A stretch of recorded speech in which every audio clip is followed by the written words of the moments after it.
So Joel Embiid has gotten a lot of attention this year, as he should, as he has been the best rookie this season and also the mayor and the savior of Philadelphia, which is kind of rhyming accidentally, so I guess there's that for you.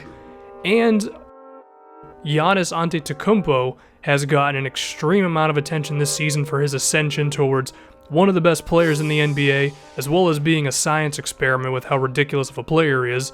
Jabari Parker's scoring has elevated himself as well.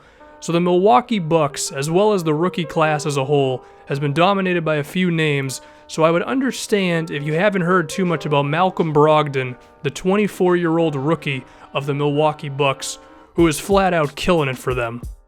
Now he's averaging 9 points on the season, but it is closer to about 15 points the last 2 weeks or so.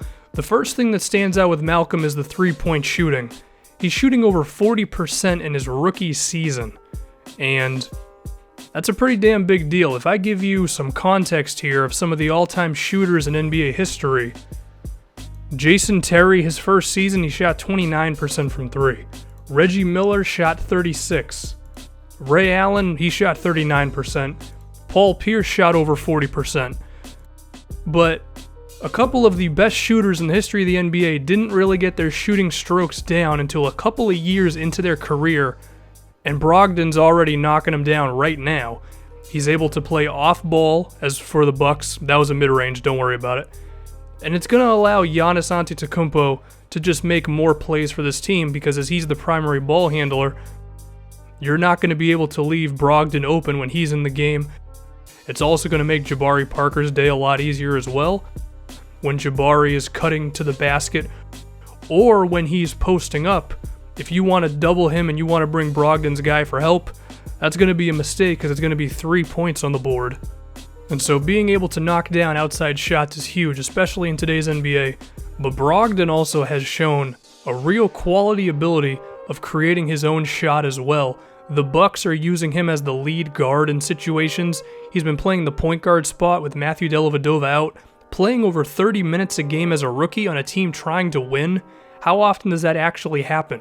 He's been used primarily in the pick and roll this season, and when it comes to attacking the rim, Brogdon's already shooting 57% at the basket, with the league average being 60%, with that stat also being skewed by big men like DeAndre Jordan, who shoot like 70% from the field.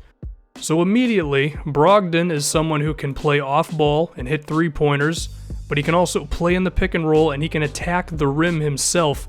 He's the perfect shooting guard for today's NBA, and the Bucks got him in the second round, 36th pick. So he's someone that you can use in pretty much any sort of offensive situation. He can be just a spot-up player, or he can also force the issue as well. But my favorite thing about Brogdon is the playmaking ability. I mentioned before how they're using him in the point guard spot, especially with Dellavedova out right now. He's averaging 4 assists for the season, which for a rookie who's not a point guard is already impressive. But in the last month and a half, Brogdon has had 12 games of at least 5 assists.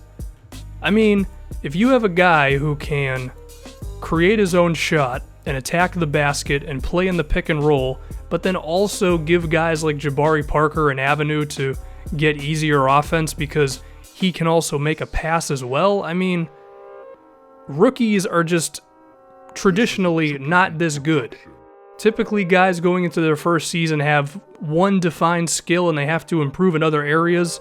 To already have point guard abilities and to allow other guys to get their shots, I mean, Brogdon, his potential is just huge. I mean, I picture his ability to play with the other guys on this team.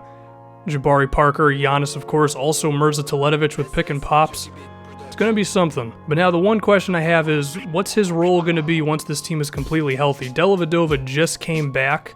Perhaps they still want him to be the starting point guard because of his defense and ability to hopefully play off ball with his shooting. But then there's also Chris Middleton, who we assume is going to be the starting shooting guard of this team once he comes back from an injury, being pretty much a not as good version of Klay Thompson. How is Brogdon going to leave his imprint on a team that has Giannis doing a lot of the ball handling with Middleton at the 2 and Dellavedova at the 1? He's probably going to come off the bench, I would assume, as Jason Kidd looks really weird to the left there.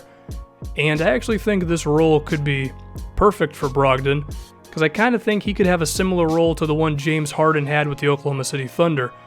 Of course, not being as good, because Harden's one of the 5 best players in the NBA, but still, being that other guy who you have to pay attention to when Giannis isn't killing you, Jabari isn't killing you, Chris Middleton is out of the game.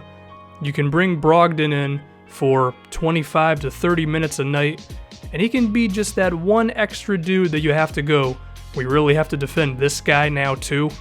So Brogdon, he seems pretty damn impressive for being a 24-year-old rookie. I don't think he's perfect. One area he needs to improve on is his mid-range shooting, which would be good for his pick and rolls when they go under the screen, because he's currently shooting 25% from there, so I guess that's one area of his game he needs to improve on. But like I mentioned, usually when rookies enter the NBA, they have one specific skill, whether it's outside shooting or playmaking or scoring inside, whatever. Brogdon can do all of that right now, and I think the sky is the limit for him, as well as the role that he can have for the Milwaukee Bucks, whether it's coming off the bench, eventually starting. He's going to be good.